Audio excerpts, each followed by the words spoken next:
伊朗展开报复，讲已经完全控制荷姆兹海峡，对10外隻油輪嘛發動攻擊。這條海峽是運送全球大約2成的石油佮天然氣。美國總統川普當時表示講，必要的時會派美軍來保護油輪，提供保險。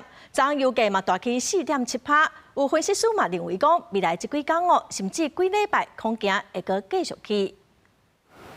伊朗对荷姆兹海峡采取军事控制来报复美伊联军的攻击轰炸。伊斯兰革命卫队海军副司令阿克巴尔扎德表示，荷姆兹海峡至少有10外隻油船互飞弹牵着，已经经过足一摆，荷姆兹海峡无安全，而且佮讲这个海峡已经完全互伊朗的军方控制。荷姆兹海峡在全球大概20派油气运输，因为这事互能源计数还佮运输成本起嚟。第二初三，纽约商业交易所油价起4.7%。 起价一桶就要美金74.56块。伫咧纽约市一家加油站，有一寡驾驶嘛已经注意到油钱已经起嚟。There's not much I could do. I still have to come.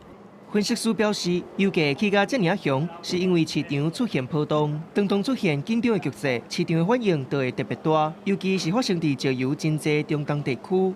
20 to 55 cents per gallon in the coming days, maybe in the next week or two, provided we don't see any de-escalation in the ongoing conflict in Iran. We're not going to have really a supply issue in America. We make too much in-house domestically ourselves. What we're looking at just simply is that volatility being factored into the price point overall of crude oil and wholesale gasoline. 美国总统川普初三伫咧社群媒体大文讲，已经随下令美国国际开发金融公司用合理的计价，甲所有破湾的海上贸易，尤其是能源运输，提供政治风险保险，还佫有财务安全的担保。若是有必要，美国海军嘛会赶紧保护油船经过荷姆兹海峡。公视新闻吴文玲编译。